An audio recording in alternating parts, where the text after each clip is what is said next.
Hello everyone, welcome back to the next video. In this video I will show you how to create a SAR gummy bear in Blender. So let's get started.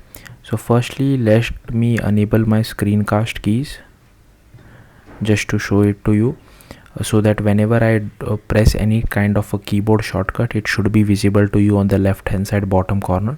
So here we have a cube. I can delete it by pressing X, delete. Okay, then we will just add a UV sphere, add mesh UV sphere, then go to edit mode, enable proportional editing, then click on the -y axis and here click on X, then select the bottom vertex.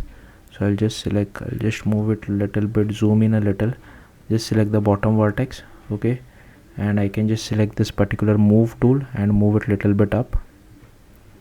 Then I will select the top vertex and again I'll just zoom out a little and again I'll just move it little bit up. Then select the side vertex, so and expand it a little bit. Then click on the Z axis and select the back. I mean, you can select it approximately and again move it a little bit in, something like this. Then go to object mode, add mesh cylinder. Again I'll just move it back to -y axis. Then go to edit mode and we'll have to go to the wireframe mode, edit mode. Okay, and I'll enable wireframe. Then select the top vertices and here I'll just do Command B for bevel. I'll move it like this. Then I will just add few segments. So yeah, you can add it according to your needs. Then we'll have to select the bottom vertices and scale it in. So I'll just select this bottom vertices and I'll just scale it in. Then we have to move the entire thing a little bit up. So to select everything, I'll just press A. I'll move everything up. Then go to object mode and select X. Just go to object mode, select X axis. Then we just have to rotate it on the left side. So press R and yeah, rotate it like this. And then again scale it in.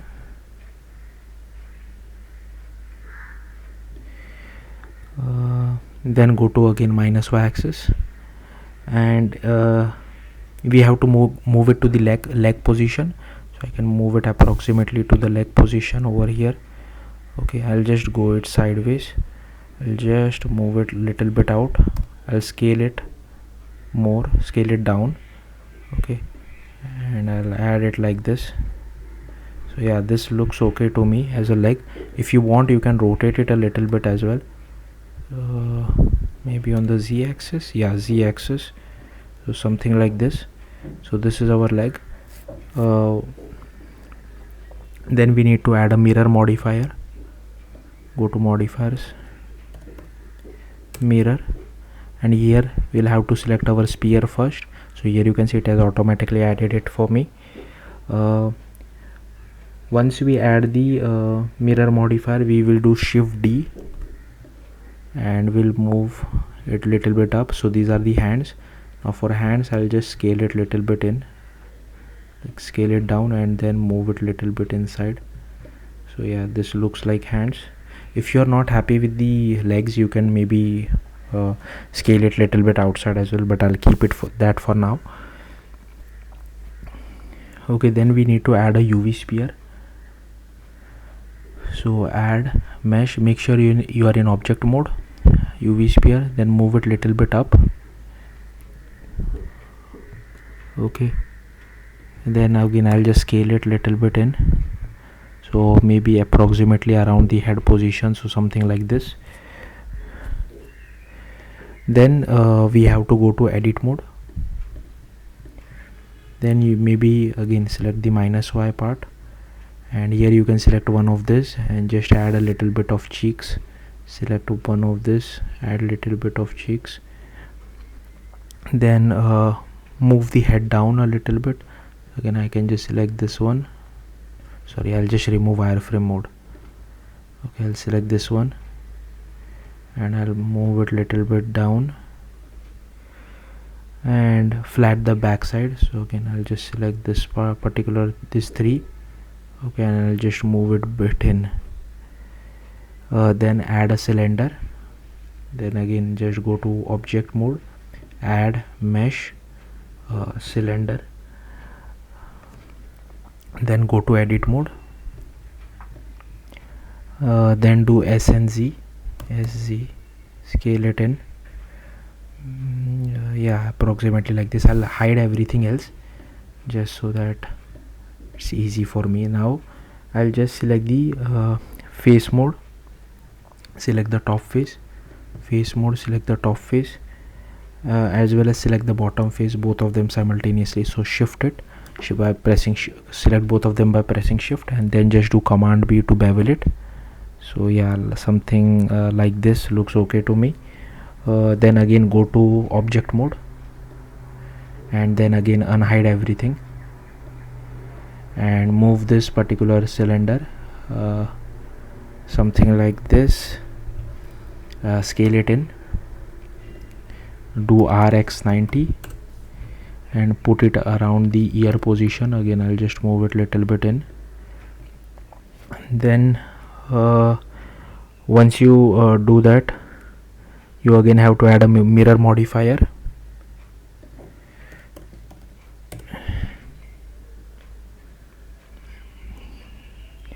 And here again inside this particular mirror we have to select sphere, so it again automatically adds it for us.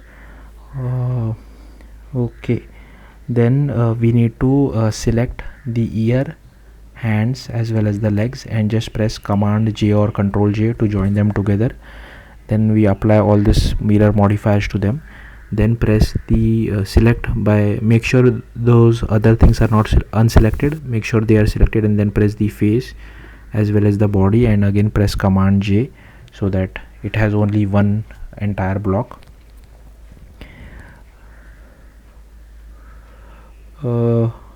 Okay,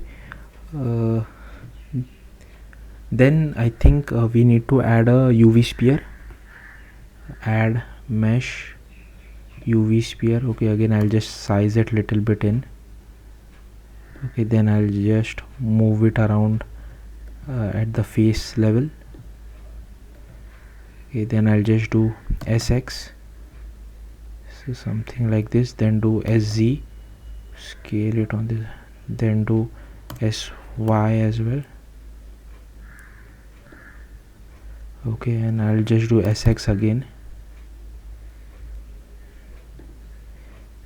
then do SZ again.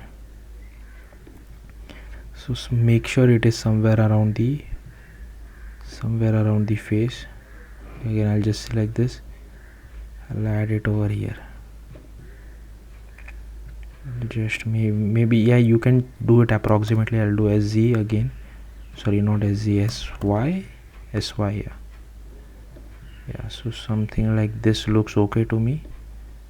Again I'll select everything, I'll select this face as well and again do command J.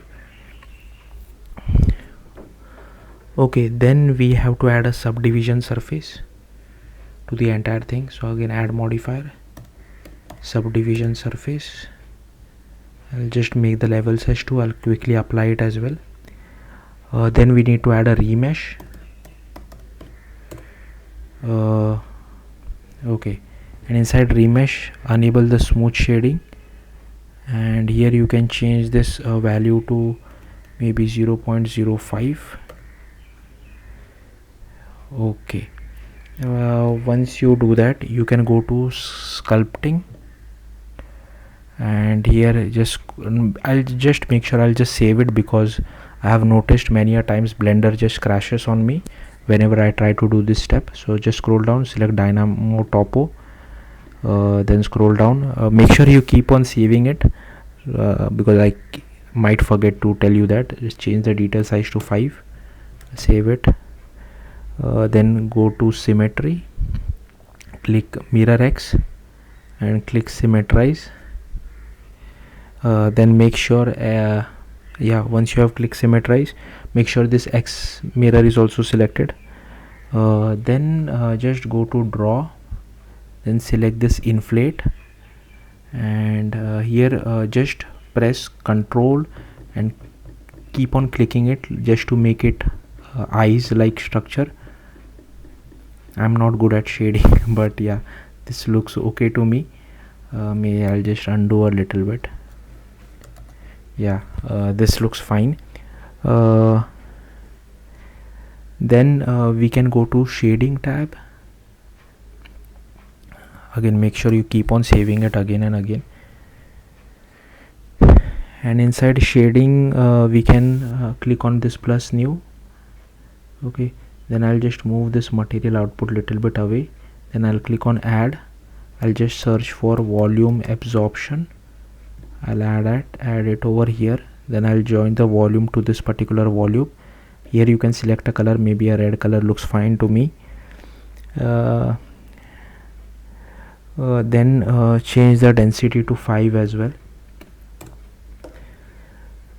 Then change the transmission weight to 1. Okay, and here also change the color to same one. I think red looks okay. So here you can see it is like a SAR gummy, but yeah, we can improve it further. So we can firstly bring the roughness down a little bit. Once we do that, we can add a noise texture.